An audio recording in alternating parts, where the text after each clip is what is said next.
Hey everybody, and welcome to Don't Copy That Floppy. I'm your host Lex. I'm your other host Dan, and we are your weekly video game news podcast here on Chipit Radio, chipit.net. You can also find us on a bunch of social media places. Yeah, I'm not going to list all of them because it's just too much work, but you can search Don't Copy That Floppy or Don't Copy That Floppy podcast. In certain places, our handle is at DCTF Podcast, if you want to check that out. Yeah. And you're going to be able to find us in most places. Yeah. You can also find show archives if you want to check those out on both Chipit, iTunes, and YouTube. That's correct. So yeah, we just talk about video game news, upcoming releases, new announcements, industry buzz, things like that. And this week we got some interesting stories. As you can see, we're going to talk a little bit about the fact that The Witcher just got announced for a Netflix series. Oh, I was going to highlight that, but my computer won't let me. We're having a couple of minor technical difficulties tonight. My computer's just deciding to stop doing things every 10 seconds or so. Firefox is like, nah, you should try Chrome. I have Chrome, but I don't like it. Oh.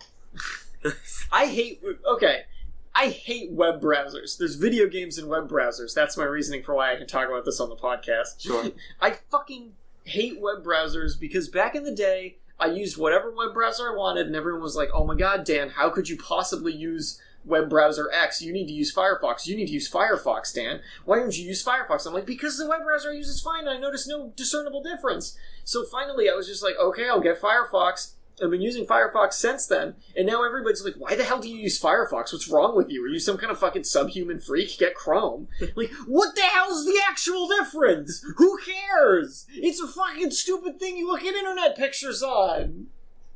I mean, that's like saying, I've been playing my PS3 forever and it's great, but now these games are coming out, they don't work on it. That's People keep telling me get a PS4. Not true. That's not true at all. Same that thing. Is not true at all. That's bullshit. Fuck you.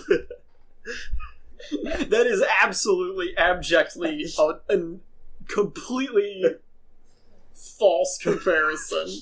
You're full of shit, and I hate you. So anyway, it's Friday, May 19th. Fuck Chrome. Chrome can eat my ass. I don't give a shit.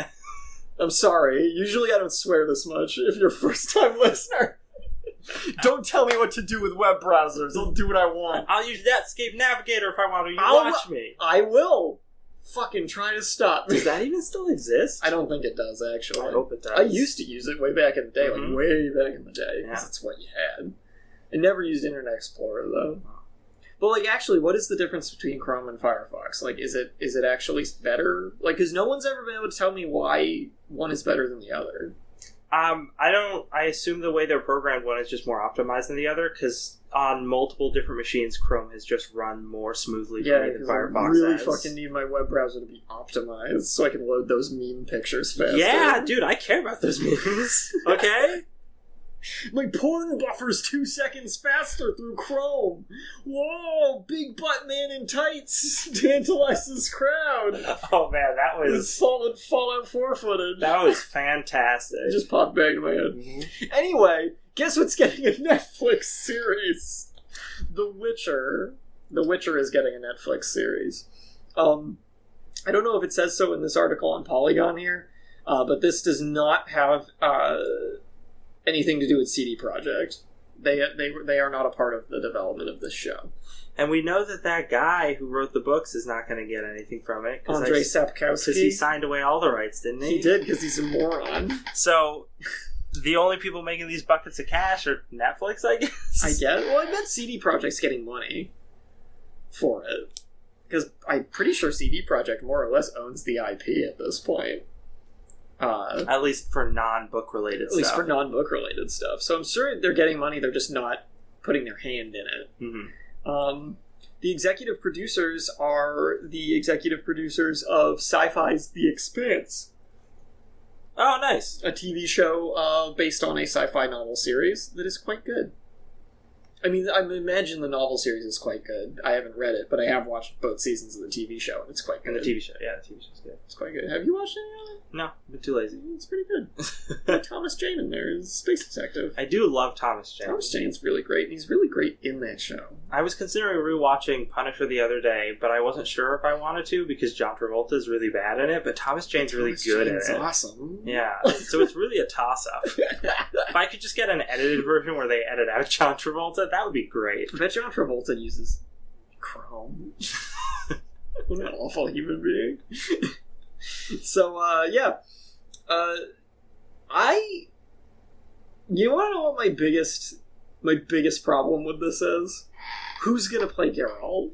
Oh, somebody on Twitter had posted the side-by-side pictures of Geralt and Mads Mikkelsen, and they were like, I present to you the best and only real choice. The voice is kind of right, too. He's got that kind of low, kind of calm, slightly gravelly tone. And he could totally do the accent if he wanted. Yeah. But they'll never get enough money to pay for Mads Mikkelsen. No. They'll never do it. It's not going to happen. He's too hot right now. Not that he doesn't do TV, but if it's for and Netflix shows are pretty big, but I don't think that it's that big. I think part of my problem is I've played all the games now, and I'm so used to Geralt looking like that picture that's up if you're watching our Twitch stream right now, looking like that, and I'm so used to his English voice actor in the games that anything else will just feel inherently wrong to me. Because I watched a clip from the Polish Witcher television series that exists, and it was just like, no, fuck this show. This isn't the guy I know. This is just some weird Polish dude with white hair. I don't know what this is. I guess, though, cautiously optimistic. Because this show, the series has an advantage of being, it's about a guy who goes around fighting monsters. So you could totally play it as, an episodic style show, a la, just for lack of a better example, Supernatural, where it's just a monster of the week thing with weird supernatural creatures, and Geralt deals with the problem, and there's drama surrounding it, and it's and then you're done, and then he gets paid and he goes on his way. You can make a pretty good show out of that. Yeah, then you got an overarching B plot. Yeah. Or Buffy. Buffy the Vampire Slayer was like that a lot too. Yeah. Just make it like Buffy.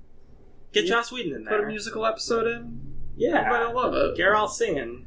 Hey, Geralt sings in the games for a little bit one time. I found He's not very good at it. A synthwave cover of one of the songs from that game. Really? I forget the name of the song, but it's it was so weird because they took the Japanese audio from the song. That's so weird. And then made the synthwave cover to that because I was like, wait, she's definitely speaking in Japanese. What? And then I looked up the song on YouTube and I'm like, oh yeah, there's totally an English version of this.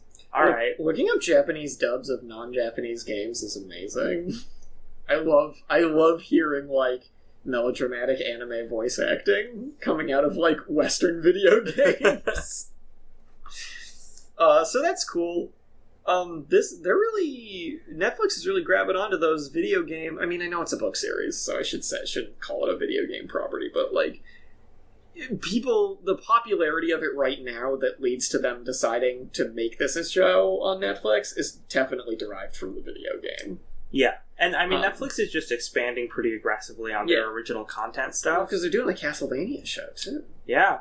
And they're doing a Dark Crystal show, and they're doing the new Twin Peaks show. Yep. So they're doing it, and not to mention new seasons of all their other shows. And they rebooted Voltron, and it's really good. Yeah.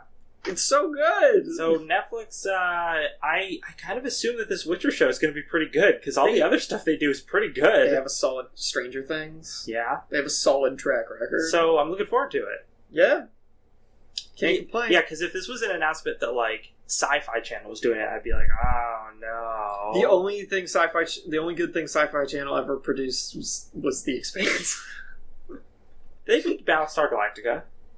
It was pretty good. I've never been a Battlestar Galactica guy. I mean, I wasn't as into it as a lot of other people, but I recognize it as a good show. Yeah. But anyway, as soon as my computer lets me change articles, we'll talk about Sega. Because they have big plans. Oh, look, Altered Beast. Altered Beast! Sega is planning a revival of major IPs, quote-unquote, as a new business plan. What could this mean? Here's an article from Destructoid. From the 15th. That Capcom's done it, Square Enix has been doing it, now Sega's getting on board. According to their Road to 2020 plan, which they've released if you want to look at it in detail, they're planning a revival of major IPs as one of their means of survival beyond their mobile arm. And their existing successful IPs listed prominently as Yakuza, Football Manager, Persona, and Total War. I always forget that they own Atlas, and ergo they own Persona, and that they publish games, or Creative Assembly's Total War games as well. I always forget that. Yeah, they always seem like Sega is a company that at this point in time is just like the butt of a lot of Sonic jokes. Yeah. But it turns out they actually do control some companies that are putting out good games and have some power to throw around in the industry still. Atlas was a super good get for them. Yeah. And they've been really great in just letting Atlas do their thing, too, which is awesome. Except when, what was it? When they were like, "Oh no, Persona, you can't stream it." Oh yeah, don't stream it. But that was Atlas Japan. Well, I thought that there was maybe Sega told. Yeah, I thought there was some confusion because because Destructoid sometimes reloads itself. That's why it's doing that. Thank you. And it's going extra slow today because your computer is not happy. But no, there was some speculation when we were talking about that story at the time because usually Atlas is super cool about stuff. So them being not cool about the decision seemed like there was a parent company stepping in. Yeah. That's what it felt like. We had no, solid evidence of it. But yeah, so this is the kind of thing that, like, Sega, anyone could have told you that this was a good plan years ago. But for some reason, it took you this long to figure it out. I'm glad you're figuring it out, finally. Yeah. But yeah, we don't know what other IPs they're thinking of reviving. But this article does point out that they have stuff like Vector Man and Streets of Rage and Knights, which, kind of still a cult classic. Never got the hype. No, neither did I, but people liked it. Yeah. But Streets of Rage, dude, if they made a new Streets of Rage game, if it was good. It'd have to be good, but I'd still... even if it was bad, I'd be happy. I do think we need more Altered Beast games. Definitely. I want a 4K HD Altered Beast game, so I can see all that man meat. And then all that Wolfman meat. Yeah. I'm gonna punch those gravestones like crazy. So, good luck, Sega. But hey, speaking of being the butt of a bunch of Sonic jokes, there's a Sonic game in development right now. There's a couple, actually. There's Sonic Mania and Sonic Forces. I don't really know what the difference is. I don't really know what either of those are about. But I do know that Sonic Forces has a story mode, and that they revealed that you can create your own character for it. Fuck yeah. Thousands of furries cried out in ecstasy around the globe when this announcement was made. Dude, when I saw this announcement, I was so happy. It was just pure ecstatic joy. So this was announced on the 16th, on Tuesday, that Sonic Forces would have a character creator. There's a trailer for it. It looks rather robust, actually. Like, there's quite a number of options. And when I saw this, I had one question, and that's, how did this take so long? How did this take so long? Yeah, you'd think this would have come about. Sonic OC's original characters, for those who aren't in the know. Not part of the deep lore of Sonic. Not part of the deep lore. Sonic OCs have been around forever. That's like what led to like the Hedgehog game, where you just search your name, the Hedgehog, and see what comes up. Oh, yeah.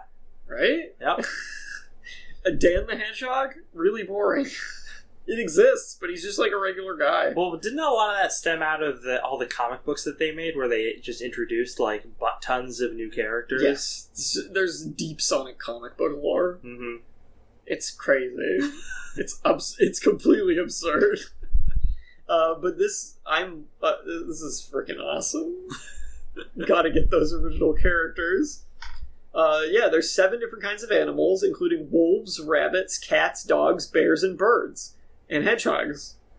Just because, just get all the typical furry animals in there. Oh man, can I just remake Star Wolf in this? No foxes, though. But you probably could remake Star Wolf, and it would probably be awesome. Yeah. I'm excited. God, let you do that. Star Fox. Oh, he was so good. Anyway. Sonic the Hedgehog's fan base is well known for its love of creating their own Sonic-style heroes. Just Google your name, followed by the Hedgehog, and you'll see exactly what we mean. So Sonic Forces comes out on PS4, Nintendo Switch, and PC, and Xbox One. It's on everything this holiday season. Yeah, so I guess that's the theme with Sega, is that, like... Get these original characters, do not steal. They just don't... Oh, it appears to be slow. They just don't understand that, like, there are these obvious moves that they could make with their company, and they just don't think to do them. Well, like Sonic character creators? Yeah, and the IP thing. Yeah. Or just, like, obvious moves, like not making Sonic games anymore, because they all end up terrible. And they might be oversaturating. Maybe a tiny bit. But 2 are in development right now. Sometimes there's multiple Sonic games in a year. It's happened many times.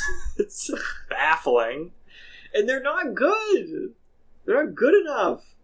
Okay, this is the same thing. Yeah, the same article. Oh, but look, there's more information. Wolf automatically draws in rings when you're near them, because it's Starwolf, he steals them. Rabbit has... Nope. Thank you, Starktoid. God damn it. Just get after the story. I hate everything about my computer today. Because we know it's your web browser that's messing up. Eventually, if we close enough, if we get through enough stories, we'll close enough tabs that the web browser will work properly. I want to believe that, but I'm not sure I can. We'll get to the next article at some point. There was a Nintendo Direct on Thursday. Did you know? Oh, they talked about ARMS. They talked about ARMS. Do you want to know what the funny thing about ARMS is? The springs? Yeah, the funny thing about ARMS is it actually looks like a really good game. Yeah. No, ARMS does look really good. Wow, your computer's not happy right now. It's fucking like frozen. Sorry for anyone watching on Twitch. Whoa! Oh, sweet infinity shot, though. Yeah. Yeah, your browser's in a bad way.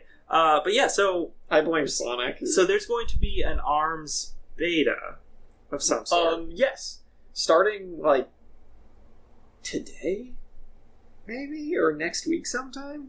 If we could get to the article, I could tell you. There's going to be an ARMS, like, testing thing where... Oh my god, it's doing something. Close. Okay. Yes. We did it. Test Punch. That's what they're calling it. Oh, that's great. So, basically, if you have a Switch...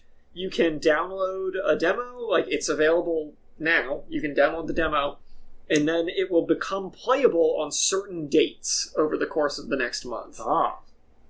I'm wondering if they're going to kind of like have different content available on those certain dates. So it begins next Friday, May 26th. I'm wondering if they're going to do different content on certain days, depending on when you're playing, or if they're just going to unlock more content as it goes. But we will see. So it's May 26th, 27th, 28th, and then another one will be in North America on Friday, June 2nd, and concluding Sunday, June 4th. ARMS is out on June 16th, so it's only about a month away, and it's the next big game for the Switch library. When this game was first announced, I had the worry, like I do with a lot of Nintendo stuff, that it was going to be sort of a light minigame kind of thing. Yeah, it felt like something that should have been, instead of getting one to Switch, we should have gotten this packaged with the device based off what we first saw of it. Well, it immediately strikes one as Wii Sports Boxing. Yes. Again. Like, as a first impression. Mm-hmm. But right when they announced this game, they were pushing really hard, like, no, this game has depth. This game is skill-based. This is a real fighting game with weird motion control mechanics. That allegedly, from people who've played it at trade shows and stuff, the motion controls for this game work fantastically. Which is good, because if they didn't, then the game would be terrible and unplayable. Pretty much destroy the entire playability. Literally unplayable. And based on what I've seen, I watched the Direct because I was curious to see more updated information about the game. Based on what I've seen, like, they're really sticking to that. And it looks as though this is a game that actually has a lot of competitive value and depth to it as a fighting game with its own kind of unique flair. It's got tons of different game modes too. There's a volleyball game mode where you use the like springy arms to like spike the ball and stuff like that. There's a basketball mode where you have to slam dunk your opponent into the hoop. And it keeps score. There's regular combat modes. There's full online support with full, like, actual competitive ranking. Where if you win, your score goes up, and if you lose, your score goes down. Which is remarkably competitive for Nintendo. Yeah. That's crazy. Do you think that, and I don't want to, give Nintendo too much credit for being forward-thinking, because that's not usually their bag. I mean, they're not. But do you think that this might be them thinking about, like, wow, esports are a big deal, and it did well with, like, Super Smash Brothers. We should try and make another esports-focused game. Yes. That is exactly what they're thinking. I don't think they're going to do it right. Probably not. I think their heart's in the right place with ARMS, but the real problem is that there's not going to be... So, okay, if ARMS gets picked up by, say, EVO, like a major fighting game tournament scene, like Super Smash Bros. Melee did, and still is, if ARMS gets picked up by, like, EVO, they're good. Mm-hmm. It'll become a thing. If it does not, or people who run EVO and decide what goes on at EVO don't see it as a fighting game with value, then it's not going to become anything major esports wise. Because the problem is Nintendo needs third-party tournaments to be the source of popularity for competitive games they make, because Nintendo's competitive tournaments are not worth it. Are you sure? Because I watched that movie The Wizard, and their competitive tournaments seem pretty great. No, because Nintendo's prizes for a tourney are not money. Their prizes for a tourney are posters and t-shirts and stuff like that. Nobody who gives a shit about playing in a fighting game tournament is going to do it for a t-shirt. Yeah. Like, you need to offer a cash prize. That's what Blizzard does. That's why Overwatch is doing well competitively, because Blizzard is having tournaments with monetary prizes. That's why EVO does well and other fighting games do well, because you can play Guilty Gear really well and win money. You can play Street Fighter really well and win money. Mm-hmm. Like, real hard cash. You cannot play a Nintendo game well and get any money for it. And, so if you're offering money, you attract the best players. If you have the best players, you attract the audience. And that's pretty much what we've seen. And like you said, that's not Nintendo's bag. Yeah. They don't seem to get that. And it's the whole thing. It's funny, too, because, like, esports, the whole thing is they're trying to model themselves after real sports, and so far that's been working really well. And we know that in real sports, there's a whole lot of money that exchanges hands. Yeah, and the weird thing about Nintendo, the weird thing about ARMS, and it remains to be seen how it goes once the game's out, is it seems like with ARMS, they're like halfway there. Because this game has the mechanics, and the depth, and the thought put into it to make it a successful competitive game, but I have no faith in Nintendo to properly maintain it as a competitive title. Mm. They've even set up a competitive online environment for it.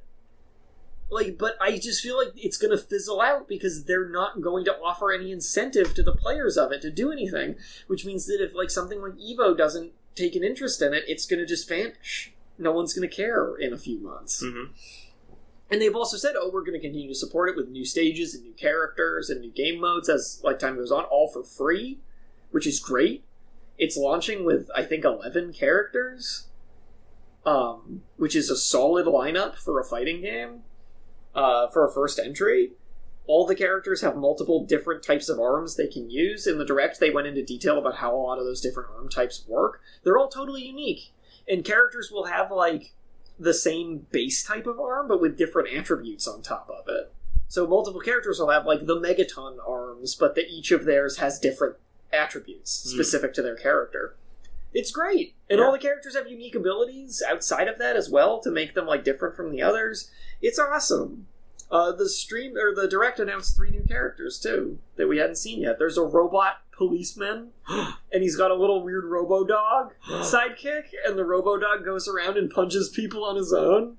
His mouth opens and a big boxing glove shoots out. But is Twitter going to get upset because of police brutality? No. Officer He's a Diva. British cop. It doesn't count. And there's Twintel, who's like a sexy movie star lady, and her arms are her, like, twin-tail hairstyle. So she punches with her hair. And there's Kid Cobra, who's like an extreme sports-looking cool dude. Well, yeah, because he's called Kid Cobra. Kid Cobra, yo! Right out of the 90s movie. The characters are great. They're really good. They have a ton of personality. Have you seen DNA Man? No. Oh, he's horrible. He's an amorphous green goo man, and he just jiggles. He's flubber. I honestly think this game looks really cool. When it first got announced, I had no expectations for it, but as they've been announcing more stuff for it closer to release, it's coming together into a really respectable fighting game. So now we're just waiting how Nintendo will mess it up. Exactly. Exactly. Yep. How will Nintendo screw up this, surefire hit that they have created? Oh, Nintendo. They will find a way. They also teased some more Splatoon 2 stuff, as far as the whole new single player for Splatoon 2 goes at the end of the Direct. Looks like they really went the extra mile with adding content to the single player campaign for Splatoon 2, which is nice, because the first one had single player, but it wasn't terribly robust. Yeah. Legend of Zelda maybe coming to smartphones. Ooh. So Nintendo is getting more and more into doing mobile gaming, as one would expect, considering how well their mobile gaming ventures have worked out for them so far. Yes. For the longest time, they said, no, we're not doing mobile gaming. We have our own handheld systems, so we're not going to do anything on smartphones. It's not going to happen. But eventually, they broke down and were like, fine. We'll do Pokemon Go. We'll have another company licensed down. We'll go do that. And then Pokemon Go was wildly successful, and they were like, I guess we should do more because it makes money. So they made Super Mario Run, which made significantly less money than Pokemon Go because Super Mario Run does not really emphasize microtransactions. Instead, you actually just buy the game. It's a $10 game. And yeah, they made significantly less money on it. So then they put out Fire Emblem Heroes, I think that's what it was, which is more microtransaction heavy and has been making them a ton of money. And now they're starting to talk about Legends of Zelda game. What would it be? Who knows? I mean, they could make something that just looks like one of the 2D games from, I don't know, Game Boy Advance, DS, something like that, and it would probably run fine on a smartphone and people would love it. It's interesting, though, with Super Mario Run, they took the idea of a smartphone game, like a runner, that, are super, easy to come by smartphone games, and then made a Mario game within that genre. So it would be really interesting if they took an archetypal... Yeah, archetypal. Another one of those, another phone game like that. Archetypical? Nah, Archipelago. Archaeopteryx? Ooh. Another game like that for smartphones and turn it into a Zelda game. That'd be interesting. What just crossed my mind? Not necessarily as a smartphone game, but just in general. So Super Mario Maker did really well for them. Mm-hmm. What if they did a Legend of Zelda Dungeon Maker? That'd be fun. That was 2D Zelda styled? Or you could make it NES Zelda or SNES Zelda or DS Zelda style graphics options. Wouldn't that be neat? Yeah, that'd be great. They should do that. Yeah, you can just upload your dungeons and share them with everybody and stuff. That'd be really cool. So they're developing the games with Tokyo-based DNA company. Those guys, they've been working with them this whole time. Yeah. So, yeah, we'll see. You know what else Nintendo licensed? Oh, but I should point out, and your computer's also not working. Yes. So from what I said at the beginning of the story, microtransactions make them more money. We're gonna probably expect to see a buttload of microtransactions in this Zelda game when it comes out. To be sure. Yeah. Hey, look at this Uggo watch. So this was our voted on story for this week, which is a Pokemon watch that is hideous and terribly expensive. It costs more than most people make in several years. Yeah, what is it? $260,000, basically. Yup. Wow. And okay, so if you're not seeing this, what it looks like is it looks like a super basic watch base with a basic leather strap, just black. Yeah, matte black finish. And then on the actual background of the watch, is just a Pokemon drawing of a bunch of Pokemon that are all in the same shot. A Pokemon clusterfuck. Yeah. Of sorts. They're not arranged particularly well in any way. It's just a bunch of Pokemon all in a group. And there are no numbers? There are no numbers on the watch. And the hands are kind of hard to see because of... all the other shit. All the other shit that's all over it. I mean, I think if you... it's a real shame, because if you were dumb enough to spend all this money on this watch, then I feel like you probably need those numbers there. Yeah. To be able to tell analog time properly. So why is this so expensive? Is it because there's just very few of them? Is that the reason? Wait, the watch only has a 60-hour power supply? Oh, you gotta replace that battery, or do you... What? Yeah, you gotta replace that battery all the time. That means you have to replace the battery, like, every 3 days. The dial is handcrafted, though. Just really badly handcrafted. That's absurd! What the fuck is wrong with people? Like, it's got stitching? Oh, yes, the band has a couple of pieces of thread in it that are yellow and blue. Great. What the fuck is this? Actually, the back of the watch looks much better than the front of the watch. Yeah, it does. Too bad, huh? Yeah. Oh, it's water resistant up to 164 feet. Which is something that you can get, like, in almost any watch that looks like that. Yeah. And if I spent $260,000 on a watch, I sure as shit wouldn't go diving with it on. That's true, because if that falls off, you lose it. It's gone. Yeah. It's the oceans now. That's like it's like you dove into the ocean wearing your house and you accidentally lost it.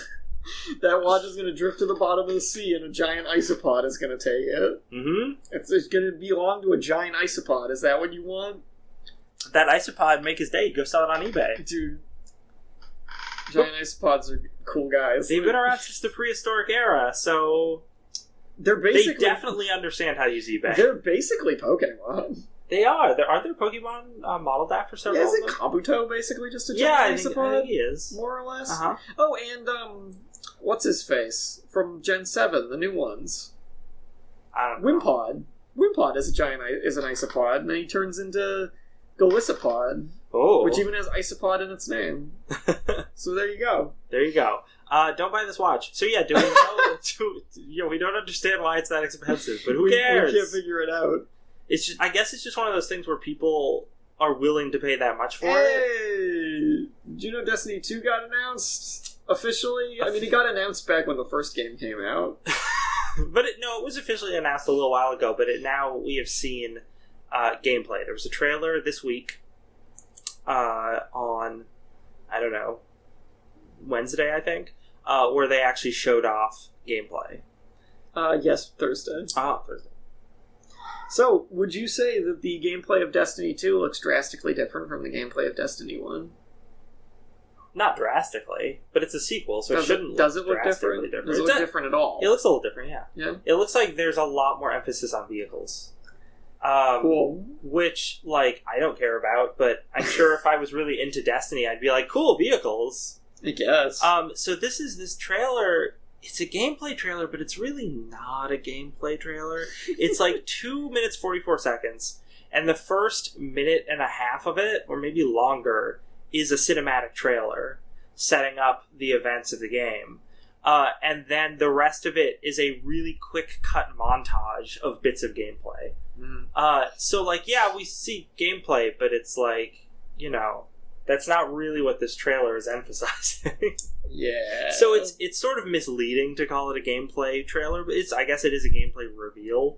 But what I was expecting when I heard about this story before I watched it was like, oh, they did a stream of like a half an hour of gameplay or something like that. But no, it's nothing like that. So we still don't really know a lot of details about the gameplay. It's basically just set the stage for a lot of speculation about gameplay. Yeah. Which is, annoying. But it's gonna be shoot bangs. There's gonna be space magic, and Nathan Fillion gonna have a larger role in it. Which, hey, I bet on Peter Dinklage. Tell you that. Tell you what, Nathan Fillion, who they got to replace? No, he is a side character named Cade or Caden or something, and he is just a wisecracking side character guy. Okay, but he's like been very prominent in all all of the trailers for Destiny 2, so they seem to be trying to focus on him, which is weird because Destiny was never like a fun wisecracking type narrative, but now it is because they know that he's a character that people actually like and recognize because he has charisma unlike all of the other characters in that game. Also, has better trailers than anything. What game? What are we talking about? Star Wars The Old Republic. It does. Cinematic trailers. I don't know why. I thought you were trying to segue into a story there. No, it crossed my mind and I felt like I had to bring up how amazing the cinematic trailers for Star Wars The Old Republic are. No, they're fantastic. They're better than the prequels. Yeah. We did a whole story on that when the most recent one came out. Oh, yeah. Oh, my God. It's so good. Now I just want to watch all those cinematic trailers again. It's kind of like how... they're so good. Yeah, it's kind of like how one day I went and watched all of the cinematic sequences from Mortal Kombat, the newest Mortal Kombat game. Oh, because like this for the story mode? Yeah. Just so that it was like I was watching a Mortal Kombat movie. It's pretty fun, actually. Yeah, it's great. It's really, like, doofy, but in a good way. Get, like, old dad Johnny Cage. Mm-hmm. They're like, oh, my daughter's crazy. But then he ends up kind of being the hero. Mm-hmm. Good for Johnny. Yeah, he redeemed himself. Yep. Classic redemption story. Johnny Cage. The classic redemption story. Not like in the actual movies, where he gets killed at the very beginning of the second movie because he didn't want to be in it. That was funny. It's like you couldn't even just have him... But you're contractually obligated to be in the film, but I don't want to be in the film. Well, we'll just have Shao Kahn break your spine right away. Like, what was that actor doing? Come on! Hey, he's a famous screen actor. After the first Mortal Kombat, he could get any role he wanted. Oh. He punched Goro in the dick. Any producer would be desperate to have him on their project.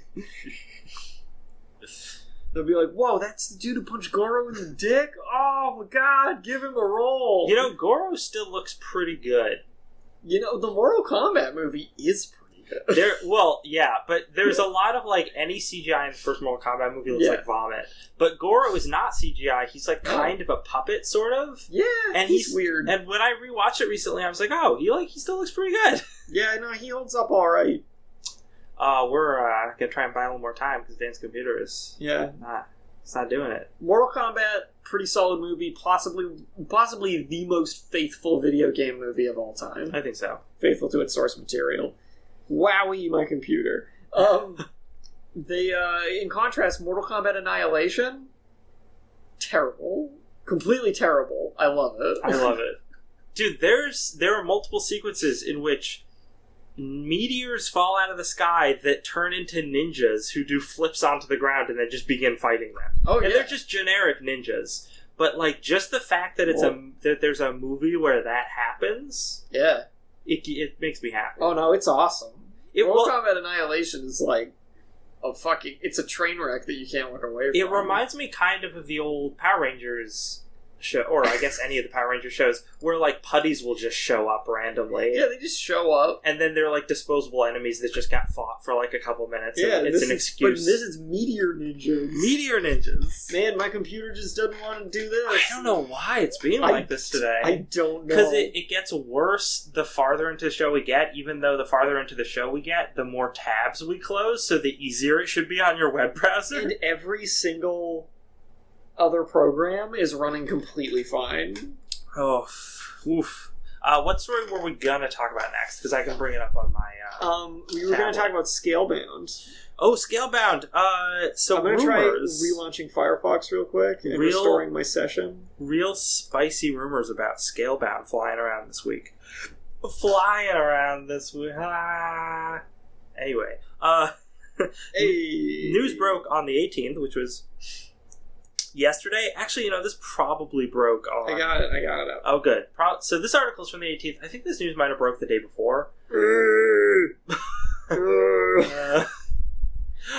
Scalebound. But apparently, Microsoft, who had been commissioned Scalebound as an exclusive being made by, what was the studio? Platinum.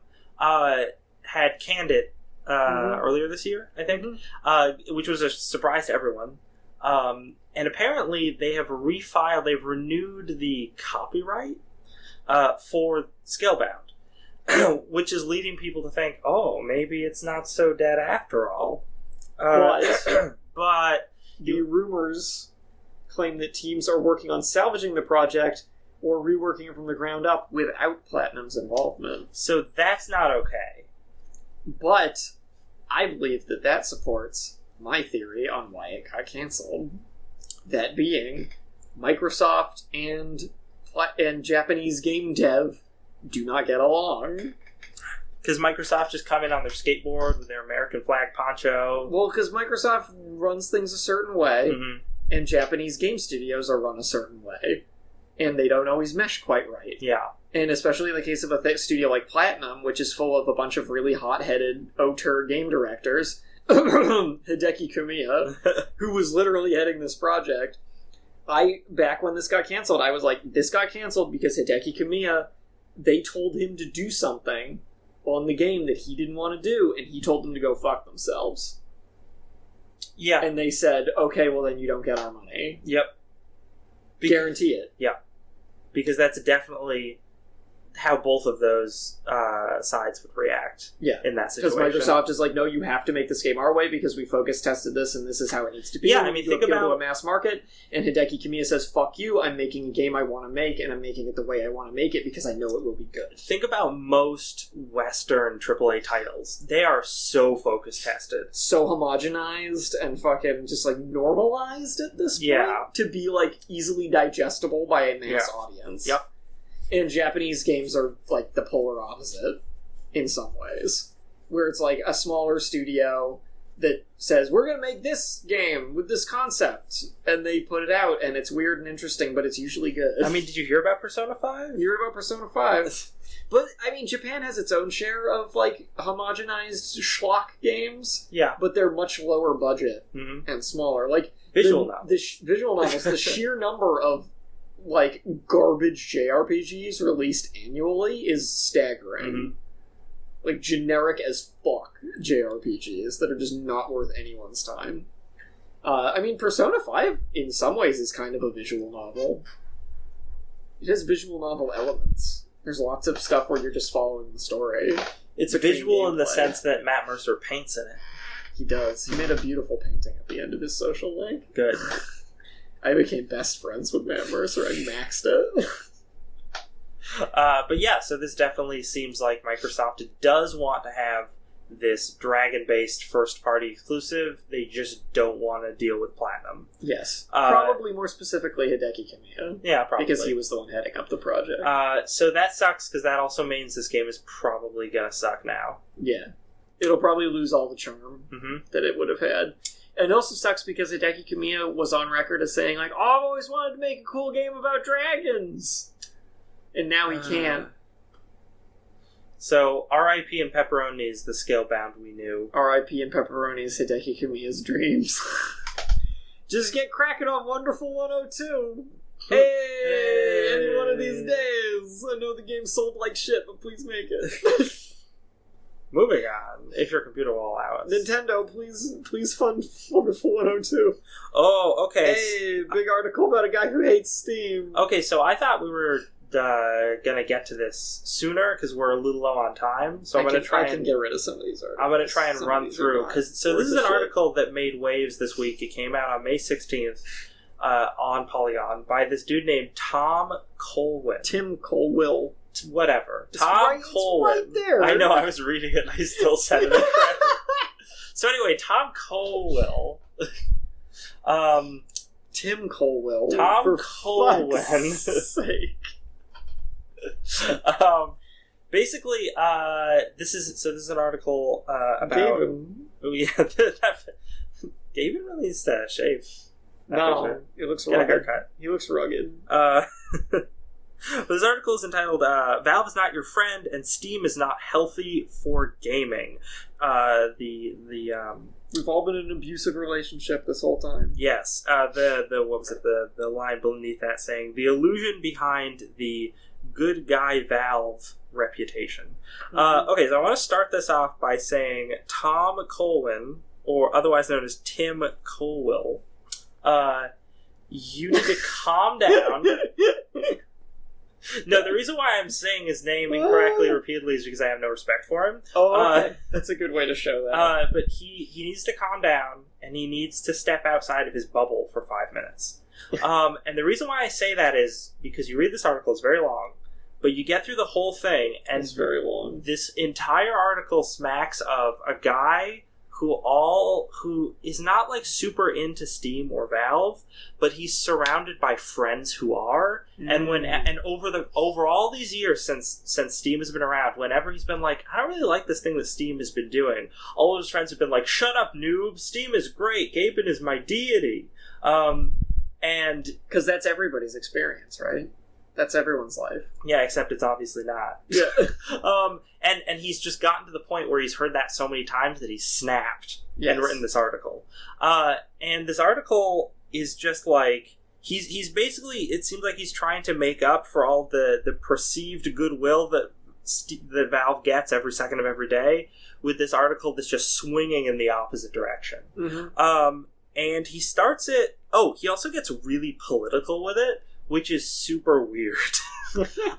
He starts the article by talking about, and this is another way that he just he just can't see outside of his own bubble in the gaming community, where he talks about how, those Silicon Valley up-and-comers, people like Uber and Lyft and Airbnb and Fiverr, you know how they suck? And I'm like, most people don't think those companies suck. Like, I do, but most people don't. And he's like, yeah, PC gamers think those companies all suck. If PC gamers just understood that Steam is exactly like those companies, they wouldn't like Steam so much anymore. They'd even, let me quote this, they'd not only be caught dead before helping a company like that come to power, they might even join the resistance to stop them. So, like, getting weirdly super political for a few paragraphs there, and also being like, okay, dude, I don't know what you think you know about the gaming community, but the gaming community does not care about, like, social justice causes like you think they do at the beginning of this article. Like, Gamergate happened. I don't know if you were paying attention. Yeah. But that's not what the majority of the gaming community is like. The majority of the gaming community's thoughts on most things is stuff cheap and easy. And if it is, I'm into it. And that's pretty much why people like Steam. Yep. Like Steam, and he also talks about in this article, he's like, Steam, they didn't have a refund policy for forever, and no one ever lambasted them for it. And I'm like, are you kidding? Are you kidding? Like, I've read many stories about people talking about how Steam needed a refund policy. In fact, people badgering Steam about needing a refund policy was what made them start having a refund policy. And it works. And it's not a perfect refund policy, but people also recognize that and continue giving them crap about it. This guy also says we buy my PC games in stores, and I could just go talk to somebody if my game didn't work. Yeah, and you could talk to them, and then they tell you that they weren't going to do anything for you because they don't fucking care. Yeah, and no store in the last over a decade has refunded a PC game ever. Yeah, like, what generation are you living in, Tom? Yeah, if it doesn't work, tough shit. Also, the only times when because when I was younger, most retail outlets for a long time now don't even carry fucking PC games anymore. Yeah, but I remember when I was younger, when I was like in middle school, and I was still buying PC games in a store. Yeah. If I got one and it didn't work because I didn't pay attention to the system requirements, I'd bring it back, and the only conversation I had is, "Hey, do you have the receipt?" They would ask me, and then if I did, I could get a refund. Yeah, that was the extent of that conversation. Yeah. So, I don't know what he's talking about when he talks about that. He also accuses gamers who like Steam sales of being, like, coerced labor for Valve, because he's like, unwitting labor for them. He talks about how, unwitting labor? Yeah, hold on, let me get to the thing about it. It's somewhere deep in this article. There's... shut up and take my money. Shut up and take my free labor. So he talks about how, like, whenever there's a Steam sale, it gets super meme-ified. Like, people make all sorts of memes about it. There are, like, fun videos about it, as is linked in this article. And he's saying, like, hey guys, don't you understand? There are people who work in marketing whose job it is to do stuff like this. But instead of Valve having to hire those people, they just let the community do it for them. This guy is getting so hyper-specifically mad at Valve when all of this stuff is stuff that's done by, like, every freaking company in existence. Well, here's... And also, like, oh, but you're giving them free marketing by putting out a stupid picture. Hey, guess what? People also own fucking Coca-Cola t-shirts. Mm-hmm. They don't get paid. They paid money to buy that Coca-Cola t-shirt. This is shit that's everywhere. If you're gonna get mad at it, why are you leveling it so specifically at a digital games distribution service? Well, because... You fucking weirdo. I know. Well, we go back to his first paragraph where he talks about how, like, gamers would never support giant companies. They would be in a part of a resistance about them. And I'm like, we de facto all support giant companies by playing games. We have Coca-Cola shirts. We're totally cool with this kind of thing. Even if you only play PC games, you're supporting fucking Microsoft because you're running their OS. Mm-hmm. Exactly. Or you're supporting, even if you run freaking Linux, you're supporting, I don't know, Asus or fucking MSI or whatever freaking place you got your computer parts from. I always assumed there was a penguin, like in a zoo somewhere, that just got paid whenever someone used Linux. He's just kind of brain dead. He sits there on his butt, just kind of staring into the nothingness. No. He's got problems. But the thing is, he mentions all those other companies. He mentions like Origin and Uplay, and how when those came about, everyone blasted them. But they were really just doing the same thing that Steam does. So why don't people also hate Steam? And I'm like, okay, A, you're not thinking outside your own bubble. Origin and Uplay do it shittily. Yeah, okay. So there's some huge differences. One, okay, people do dislike Steam for certain things on accounts you're mentioning. You just don't seem to think that they do because you can't see outside your bubble. But two, Steam does it better than Origin and Uplay by a significant margin. Also, Steam came first, ergo lots of people already have things on Steam, and I don't know about other people, but I at least like to have all of my things in one place. It's really convenient. It's really convenient. So it's as simple as maybe EA Origin is just as functional and good as Steam now. Maybe we've gotten to that point. But I wouldn't know because I don't want to have half my games on Origin and half my games on Steam on my computer. Yeah. And that's just, like, there's no legitimate reason why it's bad. It's just for the reasons of aesthetics and just personal kind of, like, feelings. I just like having everything in one place. Yeah. Well, he also talks about DRM stuff. He's like, "Oh, why aren't people angry that these games are DMR free?" And I'm like, "But they are. That's why Good Old Games is a viable platform that exists." Yep. Yeah, dude. Like, hey, go fucking figure. Yeah. What's also funny is one of the biggest criticisms that Steam has gotten in recent years is Greenlight. Yep. And guess what he doesn't mention in this entire article? Yay. Go figure. He's like, I don't understand. No one criticizes Steam. Why don't they ever criticize Steam? It's like there's nothing people ever criticize Steam all the time. All the time, and it's led to multiple changes in their policy and how they run things. Yeah. Also, I want to talk about Uplay for a second since it was brought up. How dare he defend Uplay? Oh, it's garbage. Uplay is fucking awful. It's horrible. It's the most obtrusive, like, flat out. It doesn't even work half the time. I remember I played, like, Assassin's Creed something or other, and it had a Uplay component, and every time it launched, I thought my freaking console was gonna crash. Like, it ran like absolute garbage. And it existed for no reason other than make it more difficult for me to utilize the online components of that game. What the hell? Like, it's just shocking. People don't want to use a service that makes it harder for them to play the games. It's like, just like you said, people want cheap, people want to not spend money, and people want it to be easy. Yeah. And guess what? Steam provides both of those better than anything else. Yes. Regardless of what negatives it may have, that's the thing. People shop at Walmart. Guess what? Walmart has a lot of unsavory business practices. Mm-hmm. Shocker. But guess what? They're everywhere, and they're cheap. Yep. People shop there because it's cheap and easy. You cannot level these fucking complaints at just Steam when this is something that every single big corporation in the entire freaking world does. Now, you can argue... Do you get your coffee at Starbucks? Guess what? I bet they have a bunch of unsavory business practices you may or may not know about, and they might not even be the best place to get coffee. But they're fucking everywhere. There's a Starbucks inside a Starbucks. Like, no, it's And if you want to make an argument about how we should have more regulations against stuff like this, I'm Go with ahead. you. I understand that. Sure. He brings up stuff like the Australian legal battle that they were in, that we reported on at the time. Yeah, we did. Where, they were saying, like, oh, we shouldn't have to deal with, like, the refund stuff in Australia that consumers are legally entitled to because we're not based in Australia. We just happen to sell stuff in Australia. And the judge was like, no, you're full of shit. You have to give them refunds. And then, so Valve lost that case. They had to pay a big settlement and they had to give refunds to Australians. And I was like, well, good. But again, like, it's not like no one mentioned that when that story happened and you're the first one to realize that it happened. Like, lots of people reported on it because Valve was being jerks in that scenario, and we recognize that. It's just one of those things where, like, a lot of people like Valve, because, like, we've been saying, it's cheap and easy, and people are willing to overlook some bad business practices for that. Yeah. And I'm sorry if that's not economically purist enough for you, Tom, but it's kind of how the world works.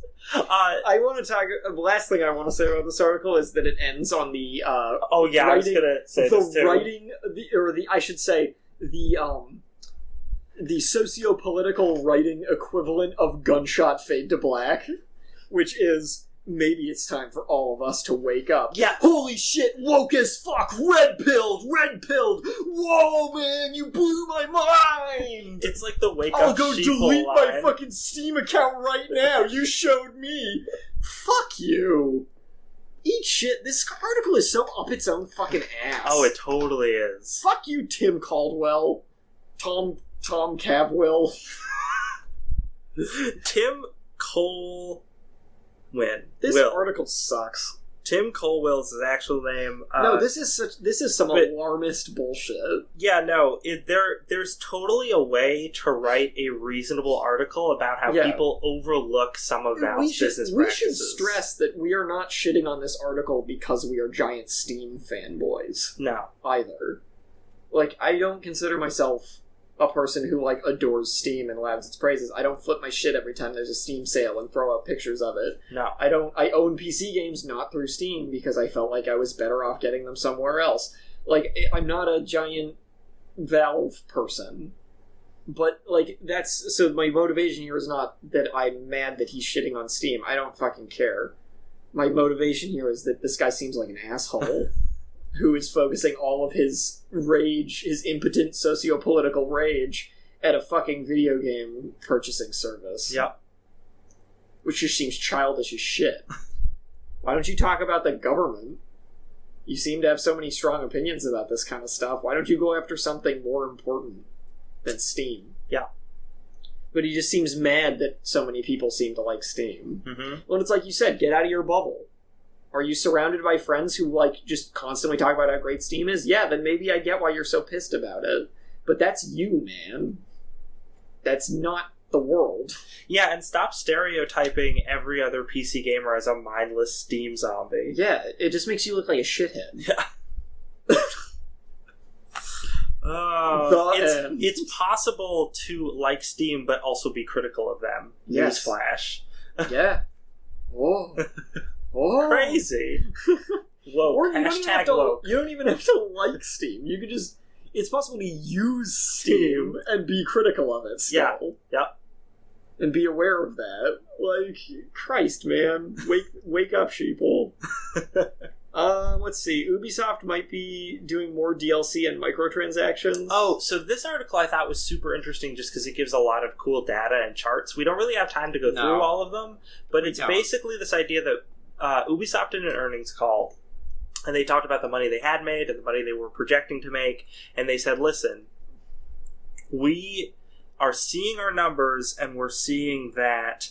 can you scroll down a little bit? And we're seeing that a lot of this revenue in the last year is actually coming from player reoccurring investment, which if you're seeing the chart that we have up right now, their player reoccurring investment, which is microtransactions, basically, was in 2015, it was 8% of their total revenue. In 2016, it was 9%. In 2017, it's projected to be 21%.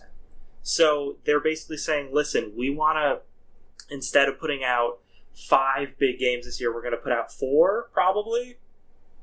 And the rest of that dev money and time is going to go into making DLC type content. Yeah. For our existing titles, because we're going to make more money and spend less time. And then they can get away from Vivendi. And it's sad, but it's kind of a hole that the gaming community has dug for itself. Yeah. Like, if you wanted to see more AAA titles, that's where you should have spent all your money. Or just, like, original IP titles, or just titles in general. That's where you should have spent all your money, and you should have spent less on microtransactions. But what happened? Yeah, you spent tons of money on microtransactions, and the companies are getting that message, and they're like, yo, this is way more profitable for us. Oops, all microtransactions. And yeah, like, EA has adopted this policy a while ago, but now Ubisoft seems to be shifting more in that direction, and it's a bummer, but I don't blame them. I understand why they're doing that. They want to make money. Last story... there's an Overwatch anniversary event happening.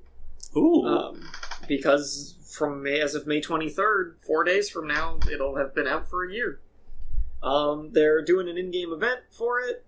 The anniversary event will run May 23rd to June 12th. Don't know what specific shape it's going to take, though. There's going to be a free weekend for the game from May 26th to May 29th. And they're also launching a Game of the Year edition. Particularly deserved Game of the Year edition, as this article states, because Overwatch won Game of the Year a lot of places. A lot of places.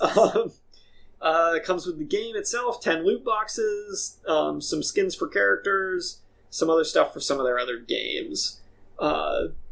They've also announced some new skins and emotes that are going to be coming to the game in the regular loot boxes that are not, like, event-related, which is kind of cool. Which I think is, like, the first batch of new stuff that's not tied to an event, which is neat. Including an emote from a boy Reaper. Gotta get it. Yeah. So, yeah, very cool. They put out a nice little video thanking people who've supported the game over the past year. It's really great. And as of today, I believe, they announced that more animated shorts are on the way. They've been working on several. So we will be seeing more of those very soon. That's exciting, because those have been terrific. Yeah. Games that just came out this past week. Yeah, so yesterday, on the 18th, we had Thumper come out for the Nintendo Switch. Nintendo Switch holding it down with those indie games. Good for them. They're getting more. They got Owlboy coming out on it now. I didn't know they were getting that. That's great. The Hollow Knight guys hired a second team to accelerate the port of that game to the Switch. Sweet. Which is really cool. And they think they secured some other indie titles recently, too, that were pretty good. Coming out today, we have such games as Chroma Squad for the PS4 and the Xbone. Oh, I'll play that.